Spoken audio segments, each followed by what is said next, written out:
അസ്സലാമു അലൈക്കും. അപ്പൂസ് വേൾഡിലേക്ക് എല്ലാവർക്കും സ്വാഗതം. അപ്പം നിങ്ങൾക്ക് എല്ലാവർക്കും സുഖമാണെന്ന് വിശ്വസിക്കണം കേട്ടോ. എനിക്കും എൻ്റെ ഫാമിലിക്കും അൽഹംദുലില്ലാ വേറെ കുഴപ്പങ്ങളൊന്നുമില്ല. അപ്പോൾ ഞങ്ങളിന്ന് ചെറായി ബീച്ചിലേക്കുള്ളൊരു യാത്രയാണ് കേട്ടോ. കുറേ നാളായി ചെറായി ബീച്ചിലേക്ക് ഞങ്ങൾ വന്നിട്ട്. ഇതുമോനെ കുഞ്ഞു കുട്ടിയാകുന്ന സമയത്തായിട്ടാണ് ഞങ്ങൾ ഒരു പ്രാവശ്യം വന്നത്. അപ്പോൾ അവനൊന്ന് കളിപ്പിക്കുക, മണലിലൊക്കെ ഒന്ന് കളിപ്പിക്കുക എന്നുള്ളൊരു ലക്ഷ്യത്തോടു കൂടിയാണ് നമ്മൾ പോരുന്നത് കേട്ടോ.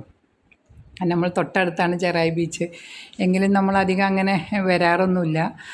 ഇപ്പോൾ നമ്മൾ ഏകദേശം ആ കായലിൻ്റെ തുടക്കത്തിൻ്റെ അവിടെ എത്തിയിട്ടുണ്ട് കേട്ടോ. അപ്പോൾ നമ്മൾ ചെറായിൻ്റെ തൊട്ട് മുമ്പ് തന്നെ ഇങ്ങനെ രണ്ട് സൈഡിലായിട്ടും നല്ല അടിപൊളി കായലാണ്. അപ്പോൾ അവിടെ പിന്നെ ഫിഷിംഗ് ബോട്ടുകളൊക്കെ ആ കായലിൽ കൂടെ അങ്ങനെ പോവുക. അതുപോലെ തന്നെ ചൂണ്ടയിടുന്ന അപ്പുറം ഇപ്പുറമൊക്കെ ഇരുന്നിട്ട് ഇഷ്ടംപോലെ മീൻ പിടിക്കുന്നുണ്ടാവും കേട്ടോ. ചൂണ്ടയിടുന്നുണ്ട് ആളുകൾ. അപ്പോൾ എന്തോ ഒരു പോലെ കേട്ടോ. എന്നെ സംബന്ധിച്ചിടത്തോളം ഭയങ്കര പേടിയാണ്. അപ്പുറം ഇപ്പുറം നിറച്ച് വെള്ളം. ഞാനൊക്കെ ഭയങ്കര പേടിയാണ് കേട്ടോ എനിക്ക്. അങ്ങനെ ഞങ്ങളിങ്ങനെ ഇതവിടെ എത്തി. ഏകദേശം നല്ല വെയിലായിരുന്നു ആ സമയത്തൊക്കെ കേട്ടോ. രണ്ട് സൈഡിലും ഇഷ്ടം പോലെ പിന്നെ ആളുകൾ മീൻ പിടിക്കുന്നുണ്ടായി.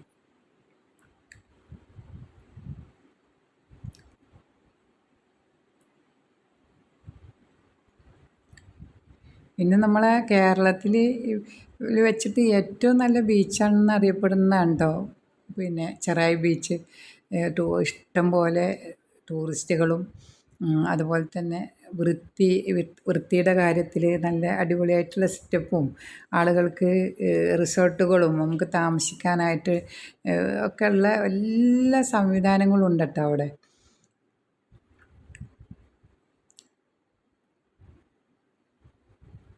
നമ്മളിങ്ങനെ രണ്ട് സൈഡിലും ഇതാട്ടോ നമ്മളപ്പോൾ ഇങ്ങനെ വീഡിയോ പിടിച്ചതാണ്. ഞാൻ കുറച്ച് മുമ്പ് കേട്ടോ ഞാൻ എൻ്റെ ചാനലൊക്കെ തുടങ്ങിയ സമയത്ത് ഒരു പ്രാവശ്യം ചെറായി ബീച്ചിൻ്റെ ഒരു വീഡിയോ ഇട്ടിട്ടുണ്ടായിരുന്നു. ഇതിപ്പോൾ നാൾക്ക് നാൾ കേട്ടോ. ഓരോ ദിവസം ചെല്ലും തോറും അവിടെ പല പല കാര്യങ്ങളും ഉയർന്നു വരികയാണ് കേട്ടോ. ഇഷ്ടംപോലെ ടൂറിസ്റ്റ് ബസ്സുകളുണ്ട് പല സ്ഥലത്തു നിന്നായിട്ട് ആളുകൾ വന്നിട്ട്. പിന്നെ അവിടെ ഏകദേശം എത്തിയിട്ടുണ്ട്. പിന്നെ വണ്ടി ഇടലാണ് കേട്ടോ ഇന്നത്തെ ദൗത്യം. നമുക്കവിടെ സൗകര്യമുണ്ട് വണ്ടിയൊക്കെ ഇടാൻ കേട്ടോ.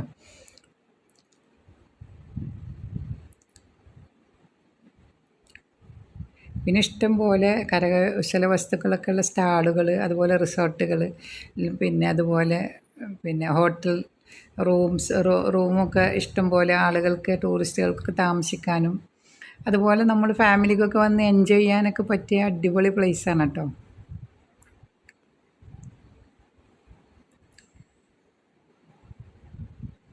പിന്നെ ബജിക്കടകൾ ഇഷ്ടം പോലെ ഉണ്ട് കേട്ടോ. എല്ലാത്തരം ബജികളും ഉണ്ട്.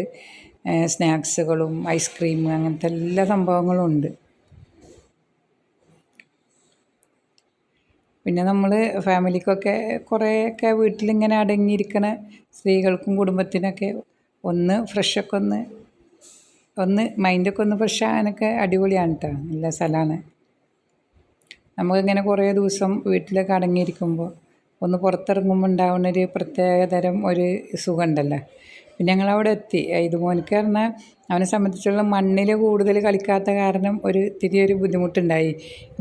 മണലൊക്കെ കയ്യുമാകുമ്പോൾ പെട്ടെന്ന് ഡ്രസ്സിലൊക്കെ തുടക്കുകയാണ്. പിന്നെ കുറച്ച് നേരം കഴിഞ്ഞപ്പോൾ അവനത് സെറ്റായി. കാരണം കടലിൻ്റെ എരമ്പലും തിരമാല വരലൊക്കെ കഴിയുമ്പോൾ ആളൊന്ന് പകച്ചത് ഏതാ സ്ഥലം എന്താ സംഭവം എന്നൊക്കെ പകച്ച് നിന്ന ആൾ.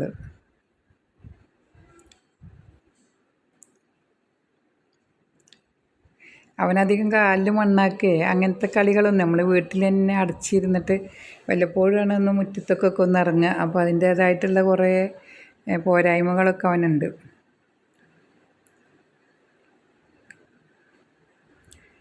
പിന്നെ കുട്ടികളൊക്കെ കാല് നനച്ചിട്ടോ. പൊതുവേ എനിക്ക് ഭയങ്കര പേടിയാണ്. കാരണം കടൽ എരമ്പലും അതുപോലെ ആകാശവും കടലും കൂടിയും ചേർന്ന് നിൽക്കണ ഒരു സംഭവമൊക്കെ ആലോചിക്കുമ്പോൾ സുബ്ഹാനല്ലാഹ് നമുക്ക് ആകെ ഒരു പേടിയും ഒരുപാട് ചിന്തിക്കും ഞാൻ.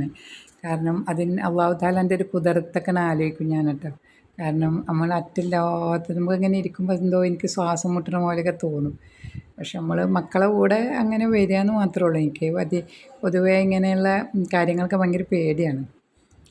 പിന്നെ ഞാനൊന്നും ഒരിക്കലും കാല് പോലും നനക്കൂല കേട്ടോ. കാരണം എനിക്ക് പൊതുവേ കാലും കൈയൊക്കെ വെള്ളത്തിൽ നമ്മൾ യാത്രയിലൊക്കെ വെള്ളത്തിൽ നനക്കണമൊക്കെ എനിക്ക് ഭയങ്കര ഇഷ്ടക്കേടാണ്. എന്തോ ഒരു പോലെ. ഞാനിങ്ങനെ ദൂരെ ഇരുന്നിട്ട് എൻ്റെ മക്കൾ ഇതാവണം. അവരും ചിപ്പുക്കുട്ടനൊക്കെയാണ് വെറുതെ ജസ്റ്റ് ഒന്ന് വെള്ളത്തിൽ കാലൊക്കെ ഒന്ന് മുക്കിയിട്ടുള്ളൂ. നൈതുമോ ആൾ സെറ്റായി കേട്ടോ. അവന് കളിക്കാനുള്ള കുറച്ച് ഇതൊക്കെ സംഭവമൊക്കെ കൊടുന്നു. അവനും അത്ഭുതപ്പെട്ടു. കാരണം ഇത്രയും തോനെ മണലും കാര്യങ്ങളൊക്കെ കളിക്കാനൊക്കെ കിട്ടിയപ്പോൾ അവനും ഭയങ്കരമായിട്ട് ഇഷ്ടമായി. അവൻ്റെ കളിപ്പാട്ടൊക്കെ എടുത്ത് കൊണ്ടുവന്നിട്ടുണ്ടായി. ഇത്തിരിയൊക്കെ മണലൊക്കെ കോരിയിട്ട് കളിച്ചോട്ടെ എന്ന് വിചാരിച്ചിട്ട്. പിന്നെ നമ്മളെ ഇപ്പോഴൊക്കെ ജീവിത ശൈലി അങ്ങനെയാണല്ലോ. നമ്മളെ വീടിൻ്റെ ഉള്ളിൽ അടങ്ങി ഒതുങ്ങിയിരിക്കുക അങ്ങനെയുള്ളൊരു ജീവിതശൈലി ആയ കാരണം കുട്ടികൾക്കൊക്കെ അതിൻ്റേതായിട്ടുള്ള ഒരുപാട് ബുദ്ധിമുട്ടുകളുണ്ട്. മുമ്പ് പറഞ്ഞാൽ അങ്ങനെയല്ല, ഇഷ്ടംപോലെ മണ്ണിലും ചെരുപ്പില്ലാതൊക്കെ നട്ട് കുട്ടികൾ പ്രകൃതിയോട് ഇണങ്ങുമല്ലോ. ഇപ്പോൾ അത് പ്രകൃതിയോട് ഇണങ്ങുന്നത് കുറച്ച് കുറവാണ്. അതിൻ്റേതായിട്ടുള്ള കുറേ ബുദ്ധിമുട്ടുകൾ നമ്മളിപ്പോഴത്തെ ഈ വളരുന്ന കുട്ടികൾക്കൊക്കെ ഉണ്ട്. ഒരിതിൽ നമ്മൾ എന്താ പറയുക, മാതാപിതാക്കൾ തന്നെയാണ് ഇതിനൊക്കെ ഉത്തരവാദികൾ. കാരണം നമ്മൾ വീട്ടിൽ നിന്ന് ഇറങ്ങാൻ ബുദ്ധിമുട്ടാണ് നമുക്ക്. അങ്ങനെ പുറത്തോട്ട് ഇറങ്ങാനുള്ളൊരു ബുദ്ധിമുട്ടും കാര്യങ്ങളൊക്കെ അങ്ങനെ ഉള്ള കാരണം നമ്മൾ അങ്ങനെ അടച്ചുപൂട്ടിയിരിക്കും, മടി പിടിച്ചങ്ങനെ ഇരിക്കും.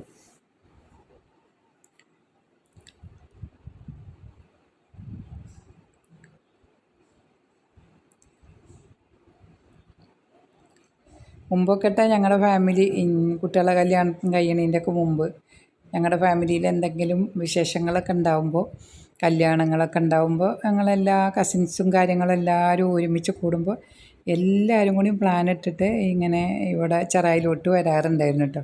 പിന്നെ ആണുങ്ങളെല്ലാവരും ഇറങ്ങും, പിന്നെ കടലിലിറങ്ങും. എന്നിട്ട് ഞങ്ങളെല്ലാവരും ആസ്വദിച്ച് അവിടെ ഇരിക്കും.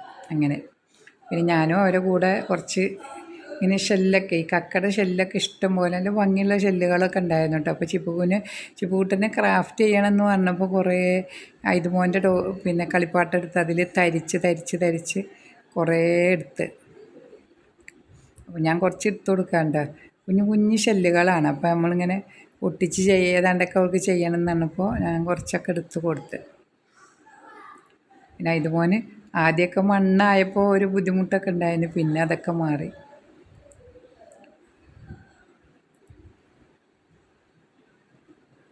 പിന്നെ നമ്മുടെ ഞാൻ പറഞ്ഞില്ലേ, നമുക്ക് ഇങ്ങനെ ഇടയ്ക്കിടും തലക്കൊക്കെ നമ്മൾ ഫാമിലിയൊക്കെ ഇങ്ങനെ വരുമ്പോൾ ഒന്ന് നമ്മൾ എന്താ പറയുക, നമ്മളെ മനസ്സും നമ്മുടെ ശരീരത്തിനും മനസ്സിനൊക്കെ നല്ലൊരു ഉന്മേഷം ഉണ്ടാവും ഇങ്ങനെ ഇടയ്ക്കൊന്ന് പുറത്തിറങ്ങുമ്പോൾ.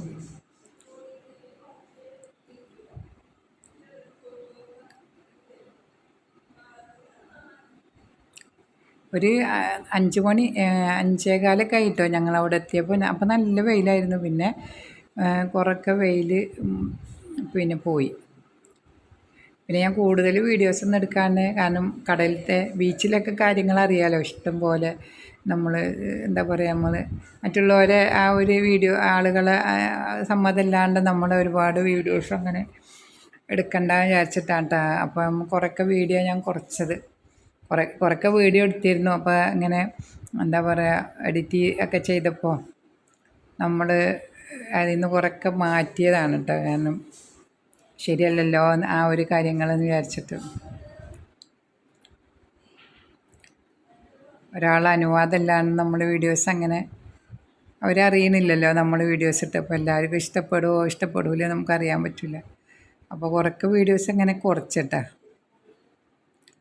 പക്ഷെ അടിപൊളിയാണ് കേട്ടോ, അടിപൊളി സംഭവമാണ്. അപ്പോൾ ഈ പറഞ്ഞ പോലെ നല്ലൊരു പ്ലേസാണ്. നമുക്ക് വന്ന് മറ്റുള്ള പുറം രാജ്യങ്ങളിൽ നിന്ന് വന്നിട്ട് നമുക്കിവിടെ സ്റ്റേ ചെയ്യാനൊക്കെ ഉള്ള എല്ലാ സൗകര്യങ്ങളും ഉണ്ട് കേട്ടോ ചെറായിൽ.